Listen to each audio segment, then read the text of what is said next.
Like, thank you for the swing. Incredible. So very beautiful. So welcome to the quantum light work, as we call it, quantum light work. We have a great, let's say, program, beautiful ingredients into this moment together, and I'm happy that you're here, that we can start right away. And so there, yeah, you could say like the theme of today is everything that has to do with transcending DNA. And yeah, I've been, say, studying and entering in deeply into the cellular biology, but also coming out on the other side. And that makes it very interesting. So there's going to be subjects like quantum tunneling. There's a subject like DNA, stem cell research, many things. And so you might not even know what DNA actually is, or how we can take a look at it with heredity. But also knowing that, say, in our true essence of ourselves, like knowing who we really are, has nothing to do with any DNA. So you could say like this, everything has to do with coming to say, a vision that is transcending the DNA. Now, in order to transcend it, you first got to see it, where you're actually attached to it, or where you think you are attached to your DNA. And that's really like that. It's like you cannot quit that. You cannot not take a look at that. And so you don't even know how much of your, say, self-identity you have based on an idea of heredity. How deeply you have been going into ideas of family, of blood band, or say DNA, same DNA as your kids, as your parents, as your ancestors, and all of this. Like that, you see probably as say, a huge part of yourself. And you know at the same time that is not you. You have heard this many times being said, being told, this is not what you are. You're not what you think you are. You're not this body. You're not this DNA. You're not this heredity. You're not, say, your past. And so to work with that, you could say, having some quantum ideas coming into your consciousness here, just as an not a conceptual approach, but more like, oh, wait a minute. Oh, yes, of course. That kind of aha erlebnis, you could say, that kind of aha, eureka feeling is something that might occur during the things that we are actually taking a look at and that we're watching. And I think I got like 4 different approaches, and so I better get started, because there's much to say about it. There's also much to discover, even though you know that none of this is so, and that we already home in heaven. Sure, absolutely. But this was the, say, step that we couldn't miss to take a look at this. That's really what's going on. So that's why we're looking at it. That's just the way that is. So starting with today's lesson. Today's lesson, you could say the lesson of A Course in Miracles is this. The world I see is a world of vengeance. You know, it's like it's a world of vengeance. Now, you say like, well, no, or take it easy. My world, yeah, I don't know. Like, well, if you hold on to any kind of ideas in which you differentiate yourself from someone else, or thinking that you need to defend yourself in any kind of way, you're in the middle of it. So that is, okay, yeah, that is the lesson of today. We're going to practice it by listening to it, what it actually says, and seeing it from there. But it has everything to do, like, with your DNA. How else, like, how could you become angry? How could you become angry? How could you feel that you, yeah, want a revenge? How could you feel that if you didn't have like a separation concept in your mind, a separation idea about yourself? Like, what would that be to attack? If you are not a, yeah, if you are a separate being, yes, I can understand. You think you need to protect yourself. But if you recognize that that cannot possibly be you, because you're one with the Father, you're one, whole and perfect, and like, you're in oneness. Now, what is there to attack? Nothing. So this lesson helps you to, in fact, immediately, say, convert or ascend the DNA by which you can let yourself be defined in a limited setup of yourself, in a limited idea about yourself. Transcending DNA. Part 1. My apparent origin. What do I see? What I see is a form of vengeance. Today's idea accurately describes the way anyone who holds attack thoughts in his mind must see the world. Having projected his anger onto the world, he sees vengeance about to strike at him. His own attack is thus perceived as self-defense.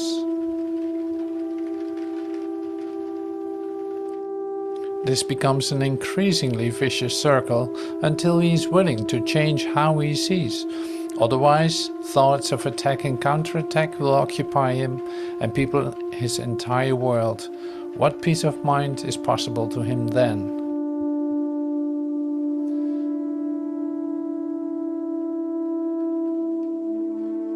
It is from this savage fantasy that you want to escape. Is it not joyous news to hear that it is not real? Is it not a happy discovery to find that you can escape?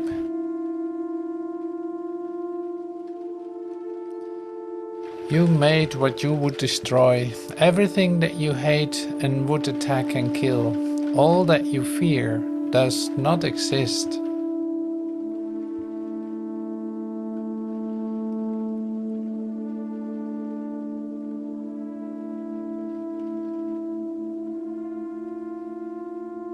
Look at the world about you at least 5 times today, for at least a minute each time, as your eyes move slowly from one object to another, from one body to another. Say to yourself, I see only the perishable. I see nothing that will last. What I see is a form of vengeance. Is this the world I really want to see?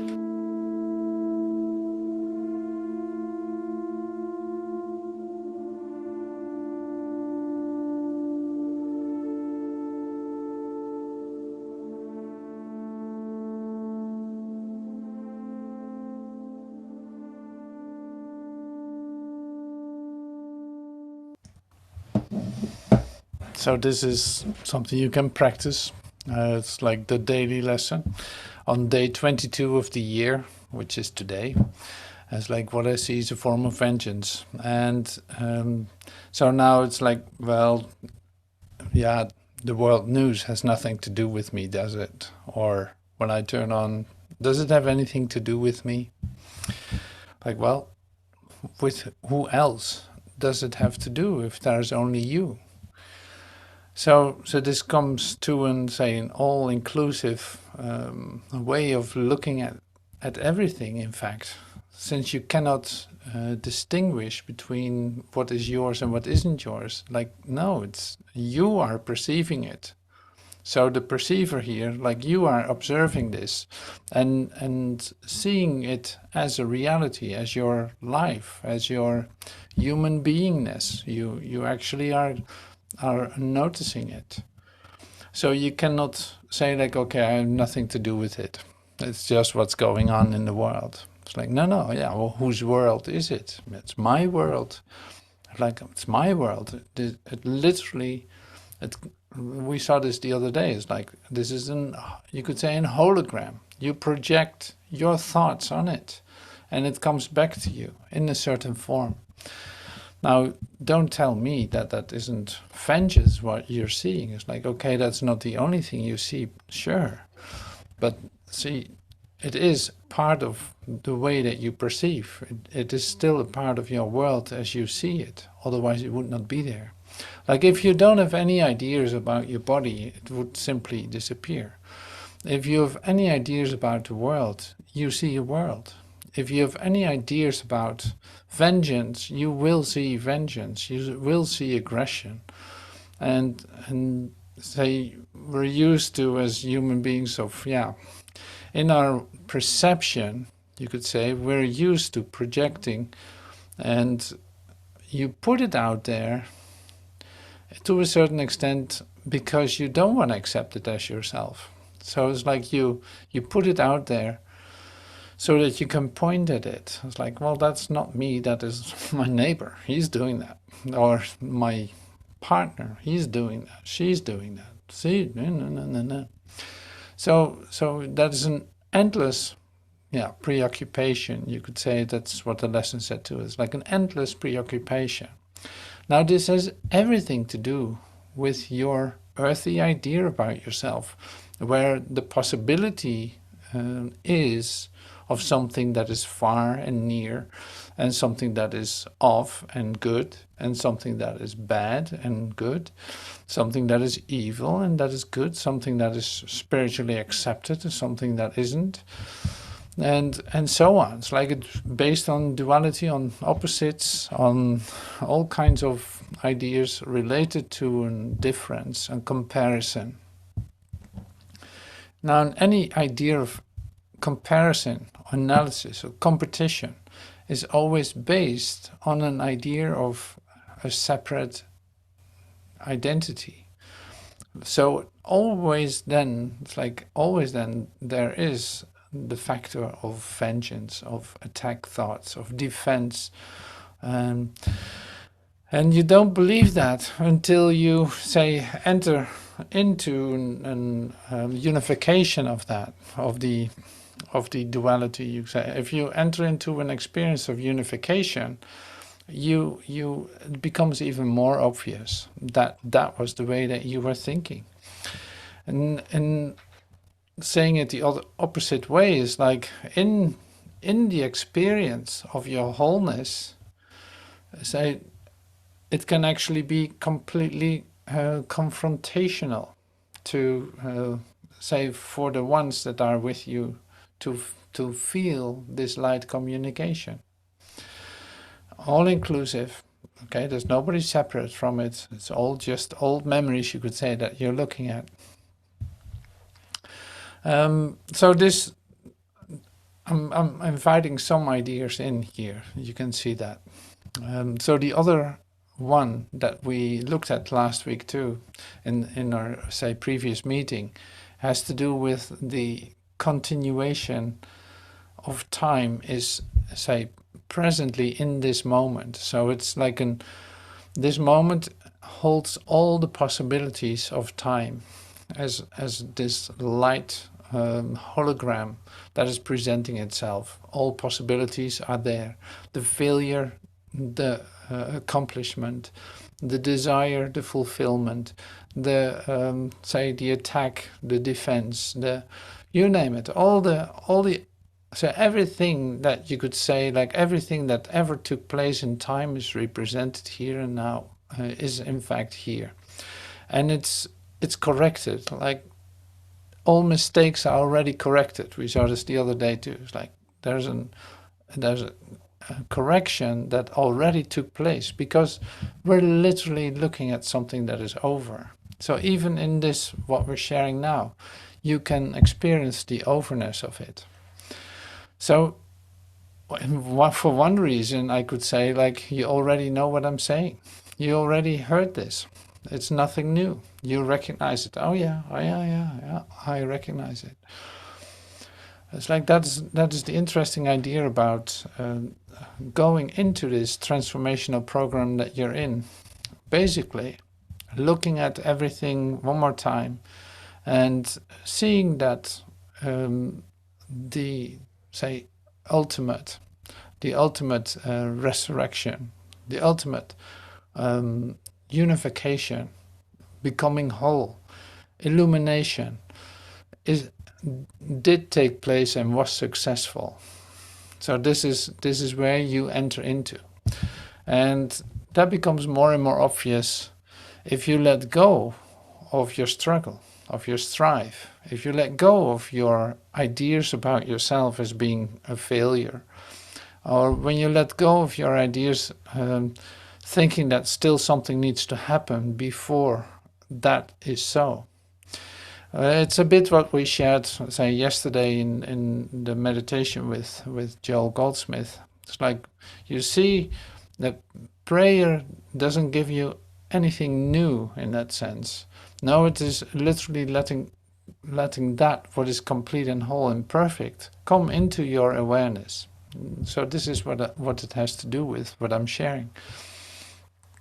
So here are some interesting aspects then in our say development of, in our evolution, you could say, as the human species, which is in fact like the denial of the perfection, because it works at making it perfect, it works at becoming something, it works at accomplishment, it works with an idea of a future and a past, and so on. So that now this exact point where the transition takes place, I see very interesting videos in which people say, like, why can't you stand with one foot here on earth and one foot here in heaven? And it's like, well, that's never going to happen. Now, but there is a transition, and this transition is not from you as a human being to you as a spiritual being. In a certain sense it is, but not really. It's like, does the human mind come to this, say, to this awakening, to this illumination? No, it does not. Like, the human mind is not capable of doing that. It's not made for it, you could say.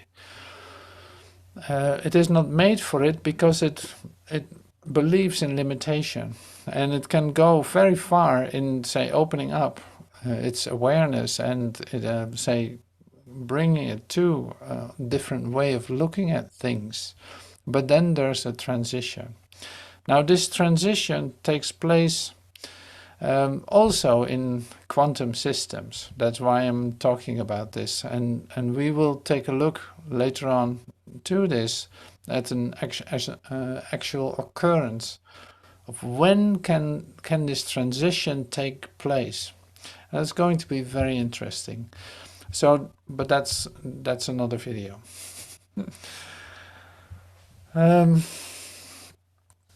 One thing for sure, and we always come back to this, is that, say, the quantum light work is a healing moment together. Now this is that must sound familiar in some way. Might have been a while that you heard something about it, but it doesn't matter. So it's like the expression of you as you have seen yourself in this body formulation, you could say, is full with DNA, with memories you got, with memory sequences, you could say, from your parents, from your ancestry, say, bringing it back to you and having that reformulated in the expression that we call you. If you believe that you live in a time sequence where you are born, where you continue to live and you reproduce and you continue on for another 1,000,000 years, or who knows how long. Now, so you see that I'm questioning, in fact, everything that you have acknowledged before, that you have taken as your life, as your idea about yourself. And since we're in this transformative procedure, all that is like rattling and shaking and turned upside down, and not so, say, factual as it appears to be. So that's really lovely. Now, converting DNA, it's like converting the memories related to this, to your heredity. I hear something here. Yeah? Oh, I thought someone was speaking through the headphone set. Sometimes it happens when I forget to open up my microphone. So we actually are going to listen to Master Teacher talking about the conversion of the DNA in a healing procedure that takes place as we listen to it. That's also like around 8 minutes. This video does not have subtitles yet. It might come, I don't know. Sometimes it does and sometimes it doesn't. I don't know how that works. But anyway, we're going to listen to that, and I'm going to share that with you. So then we have listened to today's lesson, in which it places you in like right here and right now. I see a world of vengeance. I believe that I need to defend myself. I know better. I know there's a different way of looking at this. Like I've come in touch with an alternative to all of this. And now I see like an idea about what heredity is and where it comes from is just made clear to me. Now the next step is that DNA that we believe is, say, responsible for our physical appearance can be converted, can be changed in a certain sense. And in that we see an healing experience occur.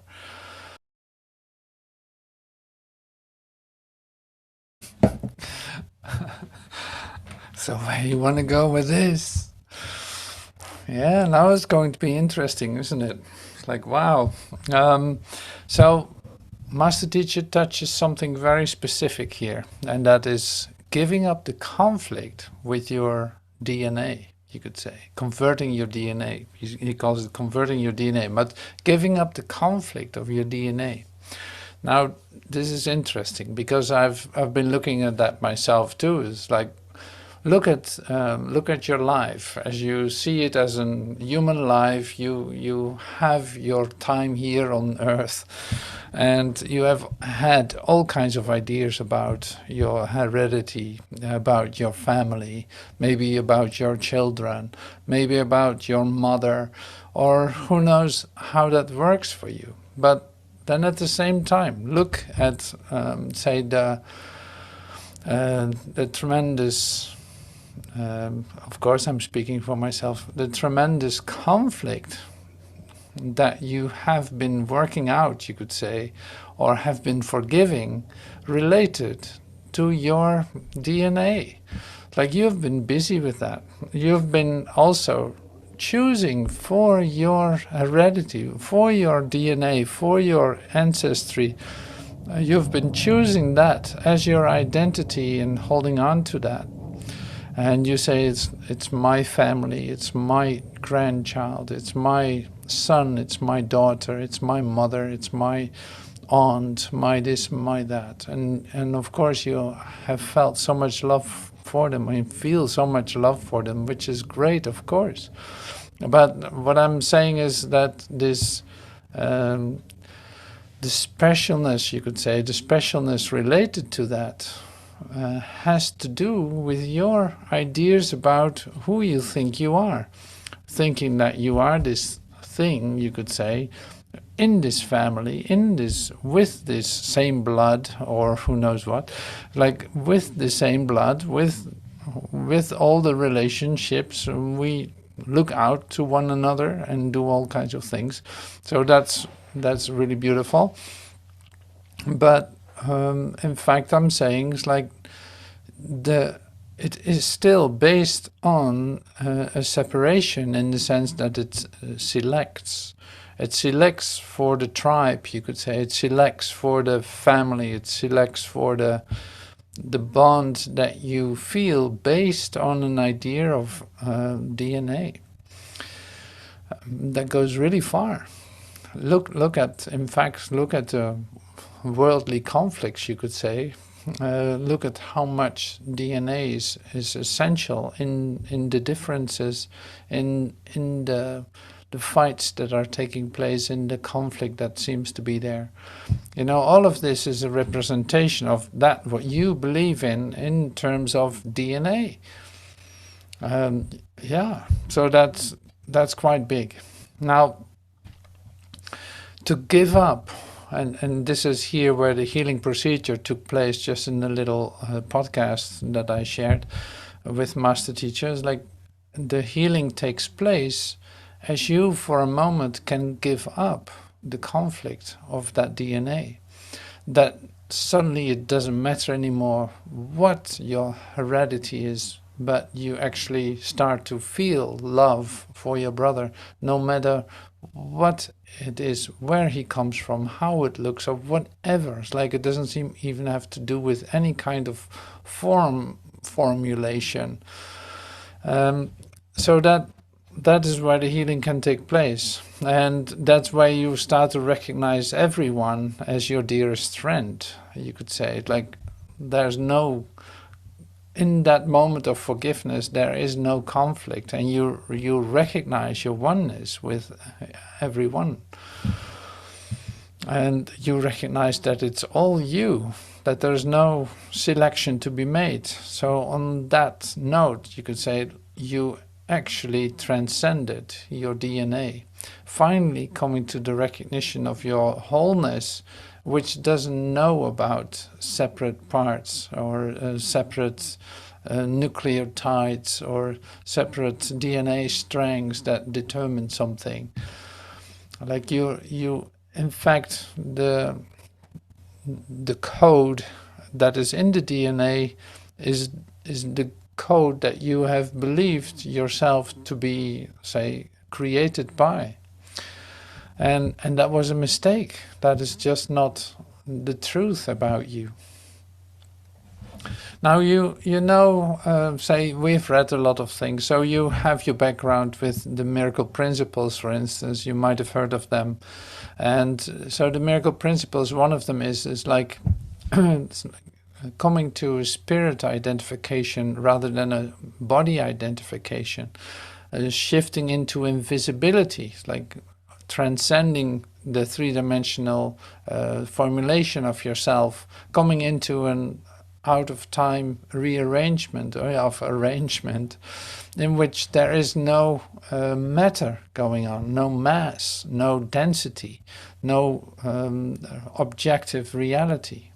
And we said this in the first meeting that we had too. It's like objective reality was like, okay, an apple falls from a tree on the ground with a certain speed, and because the earth is gravitating this apple downwards, and this apple is separate from the earth. Like, that would be the old Newtonian idea about the objective reality, which in the healing principle completely dissolves, because there are no separate parts. And this is also then what we see in the quantum physics. It's like, it's energy, it is possibilities, it is not what you think you are, it is more space than matter, or it is like it has nothing to do with a solid formulation. Now, this is going to be interesting because I'm actually using this exactly in the last video that we're going to watch. This is an episode where we dive pretty deeply into, say, quantum biology, which is a really quite new, say, part. Like, what happens in the biology on a quantum level. So that's very specific.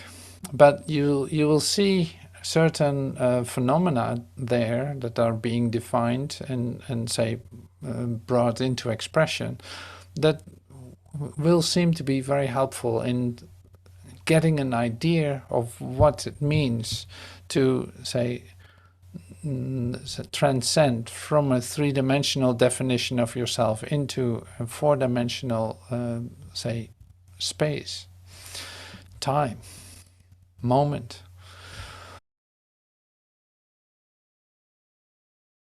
A great joy to watch this for me. I don't know how it is for you, but I love it. I love it. So there are a couple of things that I want to bring back into this meeting. Otherwise I wouldn't show it to you, of course. So now to bring it back into a language in which it can be, say, shared with you, I have to trust completely what comes out of my mouth. So here's the thing. Because this came to me.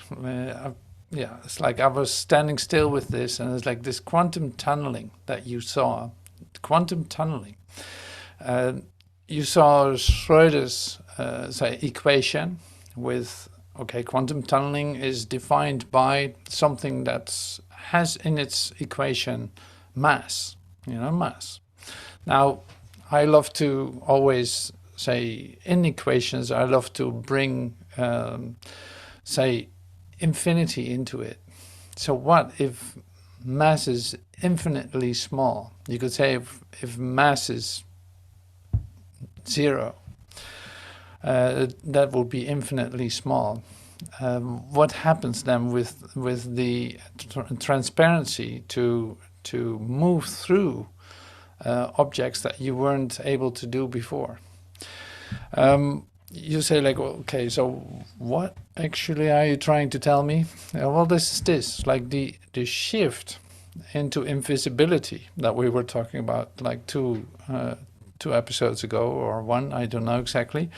I say the shift that we make into invisibility, what we call a miracle, suddenly coming out of our definition of ourselves as a three-dimensional human being, entering into a sphere of celestial order, say a four-dimensional state of being, in which you're literally out of time and everything related to time is gone for just a moment. Like this only has to be 1 second or 1 instant, because second would still be a measure, but this is like, no, it happens instantaneously for just a moment. But since we cannot measure it, it can look as if it took very long, but you can't measure it, so it doesn't matter. You have that experience.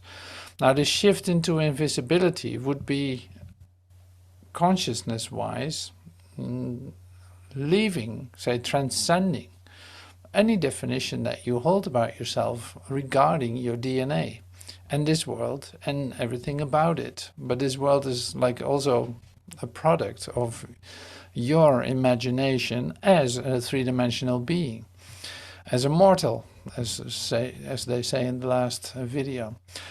Now this quantum tunneling, you could say, is exactly what's happening then in this sudden shift into invisibility, because in fact you are not using your perception. You're not using your perception. Now, why is perception so important in actually recognizing something is solid or not? It is that if you bump into this, you could say, into this solid object is only solid because you bump into it. If you would not observe it, it would not be solid, is what they come as a conclusion in quantum physics. Like if there would be no observer, it would not be solid. Now this is what I mean with, if I cancel out my perception for just a moment, if I give up everything that is related to my ideas about perception, perceiving, three-dimensionality, DNA, heredity, family, yeah, you name it. It's like giving up my whole definition as I see myself for just an instant. like a totally different law is at work. Suddenly I'm in the law of God, you could say, or the law of infinity. And in just this one blink of an eye, as it says in the Bible too, it's like it happens in a blink of an eye. Something shifts completely and you tunnel literally out of here for just a second. And of course, there's healing taking place because the whole idea of limitation, sickness, disease, disaster, and you name it, is based on three-dimensional idea about yourself. So being shifted out of that, it is literally, it can formulate itself. If you come back in, so to speak, it will be reformulated because you, say, received a different experience of yourself. Now, this is how I combined the videos that we were listening to, watching, and all of this. And it is a start. You can see that. It is a start. But you see in the last video how close they come to an idea of, say, transcending limitation. Like whether that's a wall, whether that's an object, like a molecule entering through a cell wall, or a molecule entering through a wall, or maybe even an atom, or who knows what little particle, but it still had mass. Now, and it still is an idea that something moves from one into the other, because we're so used to thinking in 3 dimensions that even in science it is like held on to as if there's no tomorrow.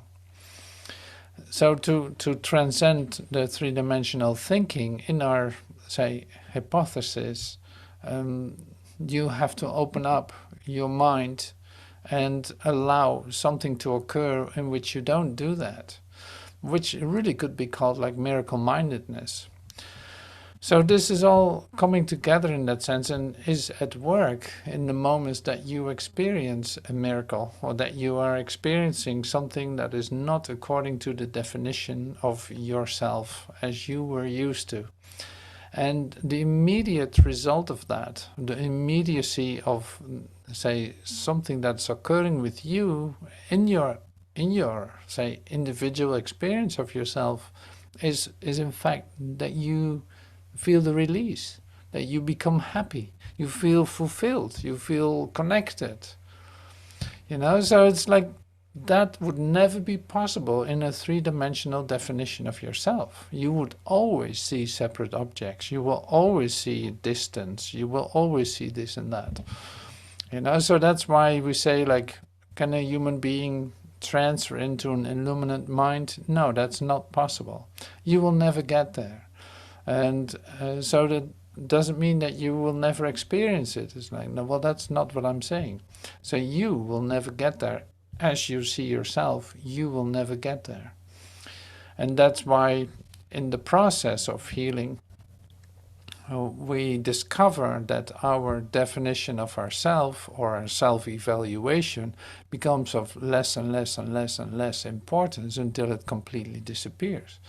Because there's no reason to evaluate yourself if you, say, enter into a 4-dimensional state in which you're not defined by the laws of man. And so that makes sense. So this slowly but certainly comes into a very logical, very reasonable, at least reasonable approach to quantum healing and to quantum light work, because that is what it is. And what it is in say, in this process of coming from this 3-dimensional you to a different experience of yourself. And that is the offering when we come together. This is what we share with one another. So it was quick. It was great to say, go into this. It was great to come into this together with you, in the sense of say, looking at certain aspects of healing, looking at what is occurring in my 3-dimensional world. As I see something outside of me, I will defend myself against things that are occurring if I think my life is connected to survival, to an physical appearance that has to say watch itself in order to exist and to keep existing and to keep reproducing. So the natural tendency of that is so deeply embedded in thinking is self-protection. You know, so we moved from there in this moment together to the idea of, wait a minute, what are these building blocks? Where are they coming from? Where's this body made of? It's like, okay, old memories, ancestry, certain aspects like, okay, my mother had blue eyes or who knows what, you know, it's like all these aspects that you recognize from your heredity, seeing that by defining yourself as this genetic coded entity, you use comparison and in fact like competition in order to exist and to continue to exist and to reproduce, up to the point that you see the needlessness of that, like you see no use for that any longer, because you say like there must be something else. This cannot be it, that I'm so limited in say who I would love or who that can become really painful. Like, does it need to be defined by my family or my relatives or my who knows what? Or maybe there's a whole different me that is actually a whole part of all of this. I would love to experience that. So, and that is also a natural tendency of everyone. So that you see always with those ideas of perfection, ideas of love, of connectedness, of unconditional love, as we say it, or the connectedness in communication, all the laws that we made up to, say, separate ourselves are separation, like separation would be used to actively defend yourself against your oneness. So you must have an idea about oneness, otherwise why would you be doing it? Now, forgiving my DNA, allowing a conversion to take place in the way that I see myself, I simply fall in love with you. I simply fall in love because I cannot distinguish any longer between you and me and you. And seeing that the connectedness is where the joy is and not anything else. Okay, so that took a little different turn, but that's all right.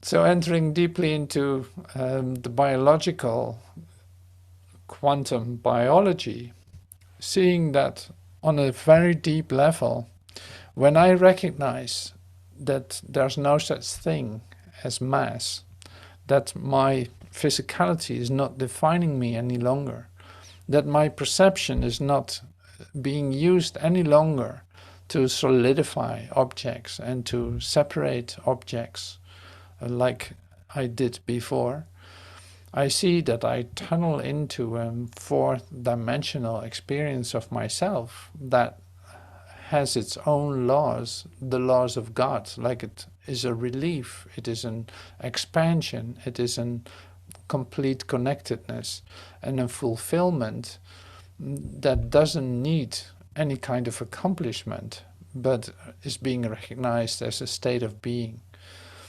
And that is your state of being. The rest will fall apart because it needs so actively to be used or defended that you will get enough of it. You will become sick and tired of it, of keeping that together, keeping your three-dimensional definitions of yourself together. And everything is helping with that, in fact. Like whether that's wars, whether that's conflicts, whether that's, you know, all of this. Like it's helping you to forgive, in fact, the self-definition that you held on to, but that has nothing to do with you. All right. Well, I got it. I got here with you. That's so great. I wasn't sure if I could end exactly here where I got myself now. But you see, I just had to trust what came out of my mouth, and I arrive in the right place. So here, this recognition of our oneness, seeing that that has nothing to do with what we see, but is certainly like a completely fulfilling and very beautiful, say, splendorful um, experience is what we share as a secret wisdom, really, as a secret wisdom that you take with you everywhere, and that was with you all along. So thank you for being part of that here in this class, whether you watch this on YouTube or whether you sit here now with us in your own recognition of yourself. Thank you so much for that. And I hope to see you soon. Thank you so much.